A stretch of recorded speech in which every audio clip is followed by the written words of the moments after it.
दोस्तों, हम इंसानों की ये फितरत होती है कि जब कोई हमारी प्रशंसा करता है तो हम फूले नहीं समाते। वहीं अगर कोई हमारी बुराई कर देता है तो हम तुरंत चिढ़ जाते हैं और हम सामने वाले व्यक्ति को बिना कुछ सोचे समझे बुरा भला कहने लगते हैं, जिसका कारण हमारा क्रोध है। हम इंसान क्रोध के बस में आकर कई तरह की गलतियां कर बैठते हैं, लेकिन ये नहीं समझते कि क्रोध हमारा सबसे बड़ा दुश्मन है। वो क्रोध ही है जो भाई को भाई से, पिता को पुत्र से, पति को पत्नी से अलग कर देता है। या यूं कहें कि क्रोध ही मनुष्य द्वारा किए जाने वाले सभी अपराधों का मूल कारण है। मित्रों, आप हमेशा ध्यान रखें कि क्रोध और आंधी दोनों बराबर होते हैं। शांत होने के बाद ही मनुष्य को पता चलता है कि कितना नुकसान हुआ है। यही कारण है कि भगवत गीता में भगवान श्री कृष्ण ने क्रोध को नरक का द्वार बताया है। आज की इस वीडियो में हम आपको बताएंगे कि क्रोध क्या है। भगवत गीता में भगवान श्री कृष्ण ने क्रोध को नियंत्रण करने का क्या उपाय बताया है। नमस्कार दोस्तों, स्वयं टीवी पर आप सभी का स्वागत है।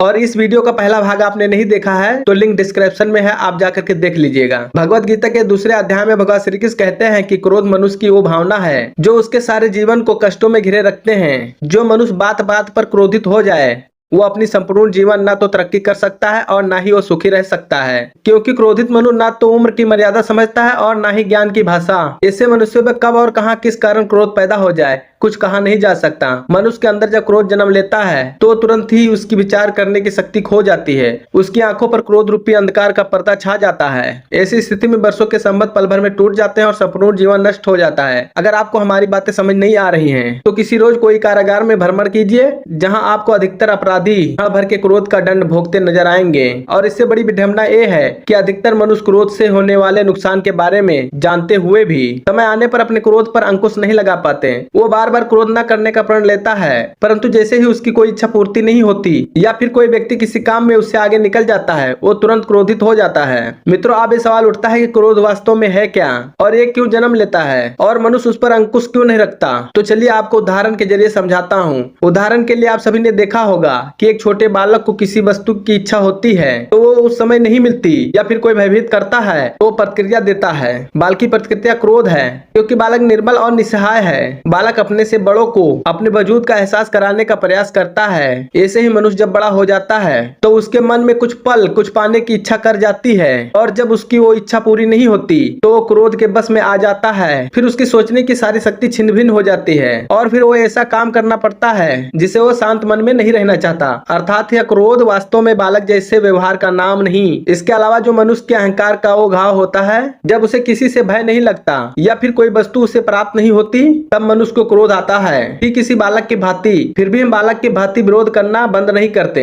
मनुष्य अपने अनुभव से जानता है कि क्रोध से कभी कुछ प्राप्त नहीं होता। वो चाहे सम्मान हो या संपत्ति, प्रेम हो या सुरक्षा हो, क्रोध से नहीं मिलता। मिलता है तो प्रयासों से कार्य करने से, बुद्धिपूर्वक विचार करने से। फिर भी मनुष्य थोड़ा सा अकारण ही क्रोध कर बैठता है। अर्थात क्रोध वास्तव में कुछ नहीं, हमारी बालकपंती का नाम है। जैसे कि हम इतना स्मरण रखें कि हम पालक नहीं, बालक जैसे व्यवहार हमें शोभा नहीं देता, वैसे ही क्रोध स्वयं ही बंद हो जाता है। आगे भगवत गीता के अध्याय 2 में भगवान श्री कृष्ण कहते हैं कि मनुष्य जो चाहे कि जब जीवन में मनुष्य को कभी पहली बार क्रोध आए, जब उसका क्रोध शांत हो जाए तो मनुष्य को चाहिए कि क्रोध से हुए नुकसान की सूची तैयार करे, और जब भी उसे ऐसा महसूस हो कि वो फिर एक बार क्रोध के बस में आ सकता है तो सूची को ध्यान से पढ़े, जिससे वो क्रोध को करने से आसानी से बच सकता है। इसके अलावा भगवत गीता के अध्याय 3 में भगवान श्री कृष्ण ये भी बताते हैं कि जब कोई मनुष्य किसी वस्तु या किसी व्यक्ति के बारे में निरंतर सोचने लगता है तो उसके मन में वो वस्तु की प्रति लगाव उत्पन्न हो जाता है और लगाव से इच्छा उत्पन्न होती है, और जब उसकी इच्छा पूरी नहीं हो पाती